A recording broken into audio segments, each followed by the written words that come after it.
ایک مشہور تابعی عبد الرحمن رحمۃ اللہ علیہ جب جہاد کے سفر پر جانے لگے تو اپنی بیوی سے دریافت کیا، یعنی اپنی بیوی سے پوچھا کہ مجھے نہیں پتا میں کتنے دنوں تک جا رہا ہوں، مطلب کتنے دنوں کے لیے جا رہا ہوں اور واپس کب تک آؤں گا، مجھے اس بارے میں کچھ نہیں پتا، تو بتاؤ میں تمہارے لیے کتنا نفقہ چھوڑ کر جاؤں؟ تو بیوی کا جواب بہت ہی حسین تھا۔ بیوی نے کہا جتنی میری زندگی ہے اتنا کرنا ہوگا۔ تو شوہر نے بہت ہی تعجب سے پوچھا کہ مجھے کیا پتا تمہاری زندگی کتنی ہے؟ تو بیوی نے عزم و ایمان کے ساتھ جواب دیا جس کے ہاتھ میں میری زندگی ہے وہی میرا رازق بھی ہے، مجھے اسی کے بھروسے پر چھوڑ جائیے۔ ایسا کہنا تو ہرگز آسان نہیں ہے مگر جن کو یقین ہو کہ اللہ ہی میرا رازق ہے ڈیفینیٹلی وہی اس قسم کی بات کر سکتا ہے۔ اللہ الرزاق پر مکمل بھروسے کی مثال اس سے بہتر کن لوگوں کی ہو سکتی ہے؟ جیسے کہ سیدنا ابراہیم علیہ السلام نے جب اپنی بیوی اور بیٹے کو لکھوں تک صحرا میں پانی کے ایک مشکیزے اور تھوڑی سی کھجوروں کے ساتھ بغیر کسی چھت اور ٹھکانے کے چھوڑ دیا تھا۔ ایک نبی کا تو اللہ تعالیٰ پہ مکمل بھروسہ ہو سکتا ہے کیونکہ وہ تو اللہ تعالیٰ کا چنا ہوا ہوتا ہے، لیکن نبی کی جو بیوی ہیں حضرت اسماعیل کی ماں، ان کا جواب ذرا دیکھ لیتے ہیں۔ ان اللہ لن یضیعنا، اللہ ہرگز ضائع نہیں کرے گا ہمیں۔ اور اللہ الرزاق پر مکمل بھروسے ہی کے نتیجے میں اتنی دور دور تک پھیلا ہوا صحرا تھا اور اس میں سے چشمہ جاری ہو گیا، اور اسی ایمان کے اثرات ہیں کہ آج بھی وہ چشمہ اسی طریقے سے جاری و ساری ہے۔ اب سوال یہ ہے کہ کیا ہمارا فہم، ہمارا ادراک، ایمان، یقین اور بھروسہ اللہ الرزاق پر اس درجے کا ہے کہ ہماری زندگی میں جو رزق مقرر ہو چکا ہے اس کی برکت نسل در نسل جاری رہے؟ کیونکہ آب زمزم کی جو برکت ہے وہ تو ڈیفینیٹلی نسل در نسل چلتی چلی آ رہی ہے، اور اس زمانے سے لے کر آج تک وہ چشمہ کبھی خشک نہیں ہوا بلکہ کروڑوں لوگ اس سے سیراب ہوتے ہیں۔ اللہ تعالیٰ کی نشانیوں کے پر غور کرتے ہیں جو پوری کائنات میں بکھری ہوئی ہیں۔ اللہ تعالیٰ کے الرزاق ہونے کی مکمل دلیل یہ ہے کہ پانی جس کے ذریعے سے ہر چیز کو ایک نئی زندگی عطا کی جاتی ہے۔ سورہ انبیاء میں اللہ تعالیٰ ہم سے یہ پوچھتے ہیں کیا وہ لوگ جنہوں نے انکار کیا غور نہیں کرتے کہ یہ سب آسمان اور زمین آپس میں ملے ہوئے تھے، پھر ہم نے انہیں جدا کیا اور ہم نے پانی سے ہر چیز کو پیدا کیا، کیا وہ ایمان نہیں لاتے؟ اگر ہم پانی کی سرکت پر غور کریں تو ہمیں پتہ چلتا ہے کہ اللہ الرزاق نے جو رزق کے وسائل ہمیں دیے ہیں بیسیکلی وہ پانی ہی کے ارد گرد گھومتے ہیں۔ سمندر، بارش اور ہواؤں کا ایک مکمل نظام ہمارا روزمرہ کا مشاہدہ ہے، ہم روز یہ چیزیں دیکھتے ہیں، مگر ان سب پر غور و فکر کرنے والے لوگ ہی اللہ عز و جل کی نظر میں عقل مند ہیں، اور عقل مند لوگوں میں کیا ہمارا بھی شمار ہوتا ہے؟ زمین کے اوپر اگر ہم پانی کی کوانٹٹی چیک کریں تو زمین کے اندر، زمین کے باہر، اس پوری زمین کے اوپر، پوری دنیا میں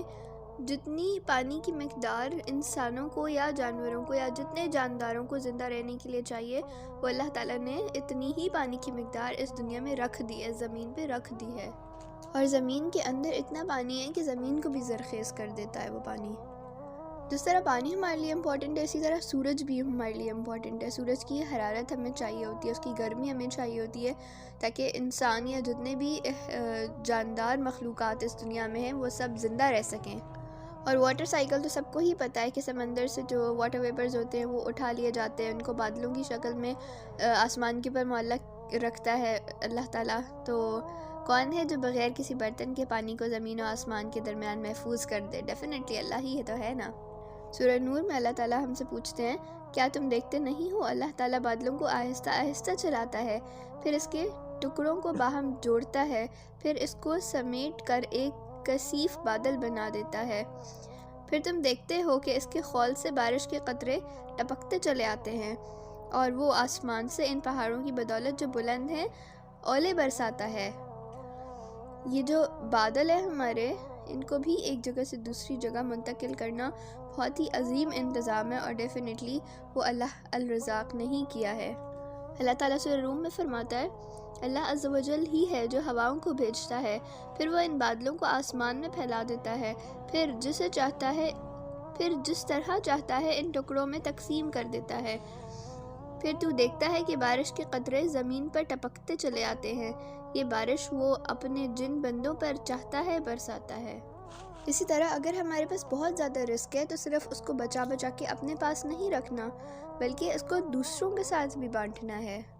اللہ تعالیٰ ہمیں سورہ ذاریات میں فرماتا ہے کہ اللہ الرزاق نے ہر کمانے والے کو دوسروں تک رزق پہنچانے کا وسیلہ اور ذریعہ بنایا ہے، گویا کہ اس کی کمائی کا سارا مال اس کا نہیں ہے، جو اس کی ضرورت سے زیادہ ہے وہ دوسروں کا ہے۔ تو یہاں سے بھی یہ چیز کلیئر ہوتی ہے کہ جو چیز ہماری ضرورت سے زیادہ ہو اس کو زیادہ سے زیادہ صدقہ و خیرات میں نکال دینا چاہیے، نہ کہ آپ اپنے پاس جمع کرتے جائیں یہ سوچ کے کہ ایک دن تو کبھی کام آ ہی جائے گا، وہ کبھی کام نہیں آتا،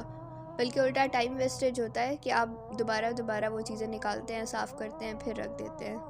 اور یہ اصول بنانا چاہیے، علماء تو کہتے ہیں اس چیز کو پابند ہونا چاہیے اس چیز کا کہ اگر کوئی چیز آپ نے 1 سال تک استعمال نہیں کی آپ وہ چیز صدقہ کر دیں، بے شک اس کے بعد آپ کو ضرورت پڑ جائے، لیکن بس یہ آپ کی سزا ہے کہ آپ نے 1 سال تک یوز نہیں کی، اس کا مطلب ہے یہ کوئی خاص امپورٹنس نہیں رکھتی آپ کی زندگی میں۔ سورہ بقرہ میں اللہ تعالیٰ فرماتے ہیں، وہ پوچھتے ہیں کہ اللہ عز و جل کی راہ میں کیا خرچ کریں، کہہ دیجئے جو تمہاری ضرورت سے زیادہ ہو۔ تو یہاں پہ کلیئر کٹ اللہ تعالیٰ نے ہمیں بتا دیا ہے کہ اللہ تعالیٰ کی راہ میں آپ ہر وہ چیز نکالیں جو آپ کی ضرورت سے زیادہ ہو۔ لوگوں کے پاس کپڑے ہوتے ہیں، پڑے رہتے ہیں کتنا عرصہ، کبھی نہ کبھی تو یوز کر لیں گے، وہ کبھی نہیں یوز ہوتے۔ سردیوں کی بہت اچھی سویٹرز لوگوں نے لے کے رکھ دی ہوتی ہیں، کبھی نہ کبھی تو یوز کر لیں گے، کبھی یوز نہیں کرتے، تو وہ کیا کریں، وہ صدقہ کر دیں۔ اگر نئی سویٹر کا صدقہ کرنے کا دل نہیں کر رہا تو پرانی صدقہ کر دیں تاکہ آپ نئی کو پہن سکیں، فالتو میں الماری بھرنے کی ضرورت نہیں ہے۔ صحیح بخاری میں ایک حدیث ہے،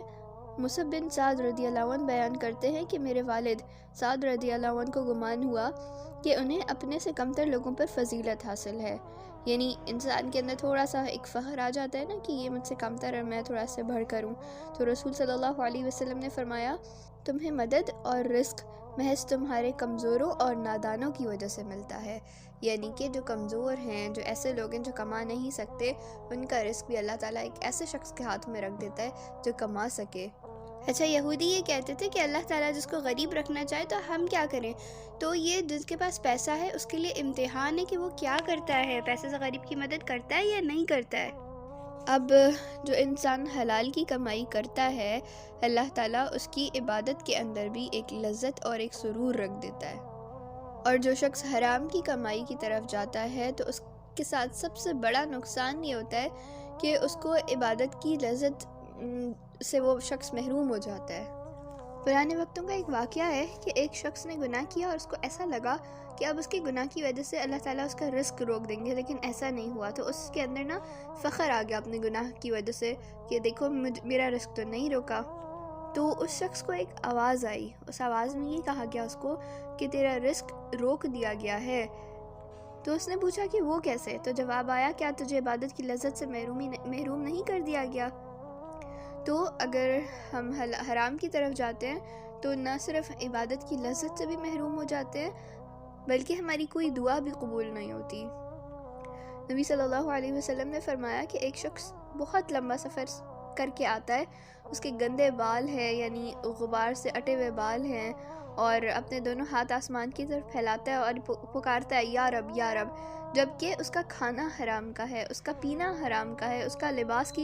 اس کی جو لباس ہے وہ حرام کا ہے، اور حرام کی کمائی سے ہی اس نے لباس خریدا ہے، اور جسم کو حرام غذا دی ہے، پھر کیسے اس کی دعا قبول ہو سکتی ہے؟ یعنی کہ آپ کعبہ جا رہے ہو اللہ تعالیٰ کے سامنے، بہت محنت مشقت کر کے جا رہے ہو، چل کے جا رہے ہو، ٹھیک ہے، جیسے پرانے وقتوں میں لوگ چل کے جایا کرتے تھے، اور غبار آلود بال ہیں، مٹی سے آٹے ہوئے بال ہیں، اور بہت گندا حلیہ، اور پھر بھی آپ اللہ تعالیٰ کو پکار رہے ہو۔ تو اگر آپ کا رزق حرام کا ہے تو اللہ تعالیٰ اس صورت میں بھی، یعنی اتنی مشقت کر کے آپ آئے ہو تو اس صورت میں بھی آپ کی دعا قبول نہیں کرے گا۔ حضرت ابو بکر رضی اللہ عنہ سے روایت ہے کہ نبی صلی اللہ علیہ وسلم نے فرمایا، جس جسم کی پرورش حرام مال سے کی ہو وہ جنت میں داخل نہیں ہو سکے گا۔ تو یہاں پر ایک اور بات بھی ہمیں کلیئر ہو گئی کہ مسافر کی دعا تو قبول ہوتی ہے، اور مسافر کی دعا ایسے قبول ہوتی ہے جیسے بنی اسرائیل کی انبیاء کی دعا قبول ہوا کرتی تھی، لیکن اگر مسافر بھی حرام کمائے گا تو اس کی دعا بھی قبول نہیں ہوگی۔ اس کے علاوہ تیسرا پوائنٹ یہ ہے کہ اس کو زندگی میں برکت بھی نہیں ملے گی، ڈھیر سارا مال آئے گا لیکن چلا کہاں گیا اس کو پتہ ہی نہیں ہے، زبردست قسم کے کھانے کھائے گا لیکن اس کے باوجود اس کو تسلی نہیں ہوگی، مزہ نہیں آئے گا، تو جسم کو جو غذا دے گا وہ اس کے جسم کو لگے گی نہیں۔ اور بھوک تو کسی چیز کی بھی ہوتی ہے نا، کھانے کی بھی ہوتی ہے، جنس کی بھی ہوتی ہے، تو جب حرام کا چسکا لگ جاتا ہے تو اس کے بعد وہ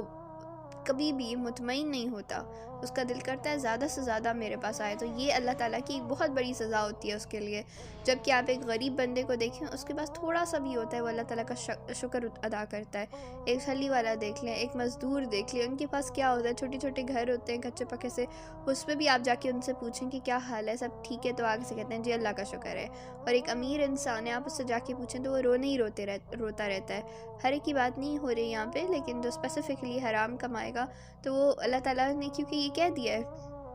کہ اس کی کسی چیز میں برکت ہی نہیں ہے نا، تو وہ جتنا کما لے، جتنا کچھ بھی کر لے، تو اس کا پیٹ ہی نہیں بھرے گا، اس کو تسلی ہی نہیں ہوگی۔ اسی طرح ایک حدیث کا مفہوم ہے کہ جس شخص کی فکر اس دنیا کے ساتھ بہت زیادہ اٹیچڈ ہو جاتی ہے نا، کہ مجھے یہ کہاں سے ملے گا، مجھے وہ کہاں سے ملے گا، اور میں یہ بھی حاصل کر لوں اور میں وہ بھی حاصل کر لوں، تو اللہ تعالیٰ اس کی نگاہوں کے سامنے فقر کو لے آتے ہیں۔ فقر یعنی کہ بھوک پیاس کو لے آتے ہیں۔ ہوتا تو اس کے پاس بہت کچھ ہے کھانے پینے کو، اس کا جیب ہر وقت بھری رہتی ہے، لیکن ہر وقت اس کو یہ خوف ہوتا ہے کہیں میں غریب نہ ہو جاؤں، کہیں مجھ سے چلا نہ جائے، میں اور کس طریقے سے حاصل کر سکتا ہوں۔ تو یہ چیز بھی ڈیفینیٹلی اللہ کی طرف سے ایک سزا ہوتی ہے کہ ہر وقت وہ شخص بے سکونی کے عالم میں رہتا ہے۔ اس کے علاوہ اگر ایک انسان حرام کماتا ہے تو اس کی اولاد بھی نافرمان ہوتی ہے۔ اب رزق حلال کو حاصل کرنا بھی اللہ تعالیٰ نے عبادت قرار دیا ہے اس کو، اور جو شخص رزق حلال کے لیے کوشش نہیں کرتا، اللہ تعالیٰ اس سے ناراض ہو جاتا ہے۔ کیوں؟ کیونکہ وہ عبادت نہیں کر رہا، یعنی کہ اس نے اللہ تعالیٰ کی عبادت سے منہ موڑ لیا نا، اس لیے اللہ تعالیٰ بھی اس سے ناراض ہو جاتا ہے۔ تو حضرت حجرہ کی کتنی زبردست مثال ہے نا، کہ انہوں نے پانی کے حصول کے لیے کتنی کوشش کی، ادھر سے ادھر، ادھر سے ادھر چکر کاٹے، اور اللہ تعالیٰ نے کیا کیا، ان کی اسی سعی و جدوجہد کو رہتی دنیا تک کے لیے ایک مثال بنا دیا۔ اور جو شخص بھی حج کے لیے جاتا ہے یا عمرہ کے لیے جاتا ہے، اس کا حج اور عمرہ قبول ہی نہیں ہوتا جب تک کہ وہ صفا مروہ کے درمیان سنت سیدہ حجرہ ادا نہ کر لے۔ صحیح بخاری میں ایک حدیث ہے، مقداد بن معدی کرب رضی اللہ عنہ سے روایت ہے کہ نبی صلی اللہ علیہ وسلم نے فرمایا، کسی شخص نے اپنے ہاتھ کی کمائی سے بہتر کھانا نہیں کھایا، اور اللہ عز و جل کے پیغمبر داؤد علیہ السلام اپنے ہاتھ سے کمایا کرتے تھے، یعنی ہاتھ سے کما کے کھانے کی بڑی فضیلت ہے۔ اسی طریقے سے حضرت ابو ہریرہ رضی اللہ عنہ سے روایت ہے کہ نبی صلی اللہ علیہ وسلم نے فرمایا، جو شخص دست سوال دراز کرنے سے بچنے کے لیے، یعنی کہ اپنا ہاتھ سوالیہ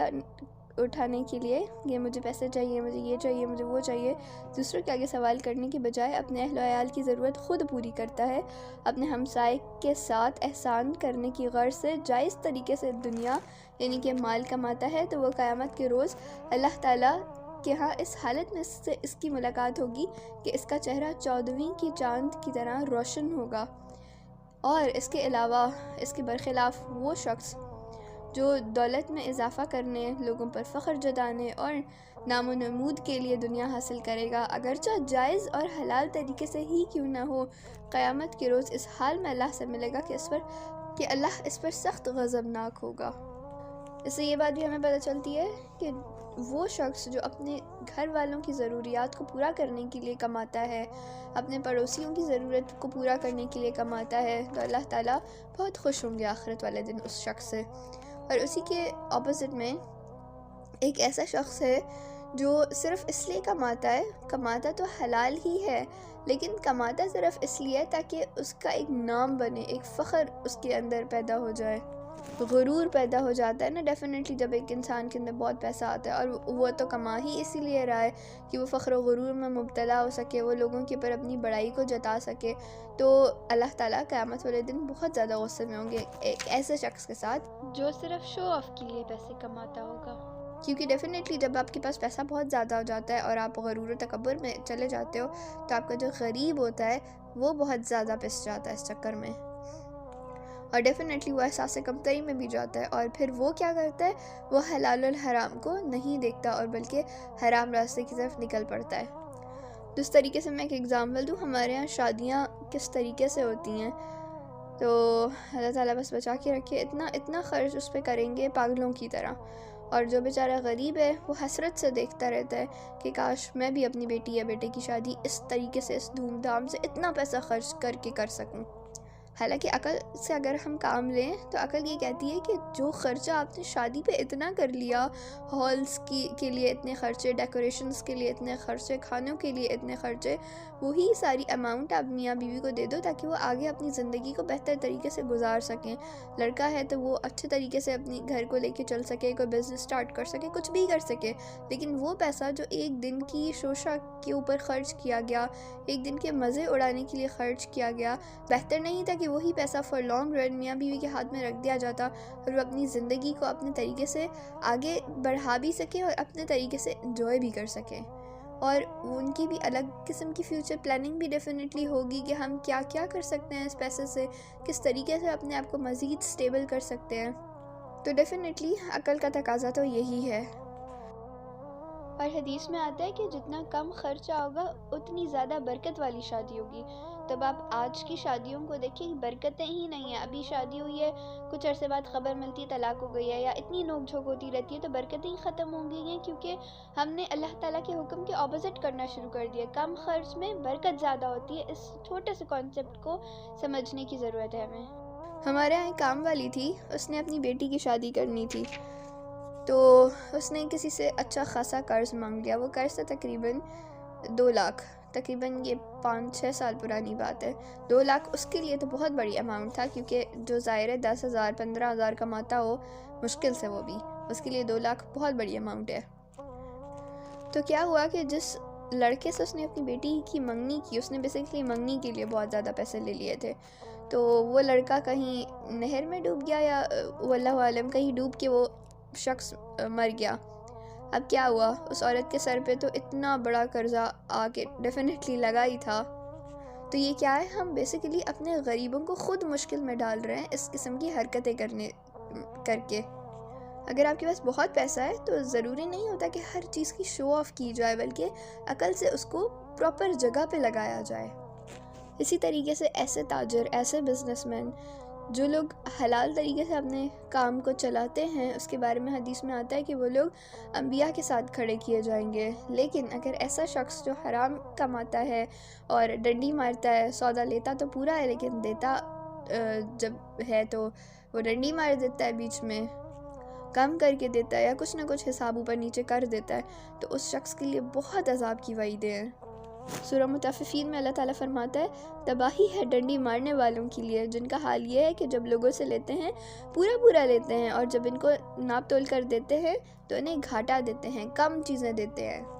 اسی طرح آپ کو پتہ ہے نا، پہلے کچھ عرصہ پہلے یہ چیز بڑی مشہور ہوئی تھی کہ گوشت میں پانی ڈال کے رکھ دیتے ہیں، جس سے گوشت پھول جاتا ہے اور اس کا وزن بڑھ جاتا ہے۔ تو یہ کیا ہے، یہ سب ڈنڈی مارنے والی چیزیں ہیں۔ اسی طریقے سے اللہ الرزاق کی تقسیم پر بھی ہم نے راضی رہنا ہے۔ اللہ تعالیٰ نے جو جس کو دیا ہے اور جتنا دیا ہے اسی کے ساتھ آپ نے راضی رہنا ہے، کیونکہ ہم جس کی جو چیزیں دیکھ کے جلیں گے تو نقصان ہمارا ہوگا، سامنے والے کا کوئی نقصان نہیں ہوگا۔ یا سامنے والے کا نقصان بھی ہو سکتا ہے کہ ہماری نظر لگ جائے اور اس کی وہ چیز بھی تباہ و برباد ہو جائے۔ کسی کا گھر دیکھ کے جلیں گے، کسی کی گاڑی دیکھ کے جلیں گے، کسی کا اچھا رشتہ دیکھ کے جلیں گے۔ تو بھائی اللہ تعالیٰ نے ہر چیز اپنی طریقے سے بنائی ہے، ہم جب بولیں گے اس میں ہم ہاتھ ماریں گے تو ڈیفینیٹلی نقصان ہی اٹھائیں گے۔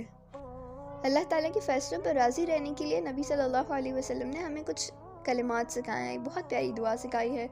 رضیت باللہ ربا وبالاسلام دینا وبمحمد صلی اللہ علیہ وسلم رسولا۔ میں اللہ کے رب ہونے پر راضی ہوں، اسلام کے دین ہونے پر بھی راضی ہوں، اور نبی صلی اللہ علیہ وسلم کے رسول ہونے پر بھی راضی ہوں۔ یعنی کہ اللہ تعالیٰ کی ہر چیز پہ ہمیں راضی رہنا ہے۔ کچھ سوالات ہیں جو ہمیں رک کے خود سے کرنے چاہیے کہ کیا ہم اللہ تعالیٰ کی تقسیم پر راضی ہیں؟ کیا ہم اللہ عز و جل کی اس نعمت پر خوش و مطمئن ہیں اور شکر گزار ہیں جو اس نے زندگی کی صورت میں ہمیں عطا کیا ہے؟ کیا ہم اس زندگی پہ اللہ تعالیٰ کا شکر ادا کرتے ہیں؟ اور اس زندگی میں ہمیں جیسی بھی شکل و صورت ملی ہے، مقام و مرتبہ ملا ہے، حسب نسب ملا ہے، زندگی کا ساتھی ملا ہے، گھر بار ہے، کاروبار، سواری، یہ سب جو ہم نے حاصل کیا، کیا ہم اس پر راضی ہیں؟ علماء کے نزدیک اللہ کے ساتھ راضی رہنے کی کچھ علامات ہیں۔ سب سے پہلے یہ کہ آپ نے جو کام شروع کرنا ہے اس کے لیے اللہ تعالیٰ سے مشورہ کر لیں، یعنی کہ استخارہ کر لیں، اور پھر اسی کے مطابق آپ کا قدم اٹھنا چاہیے. اور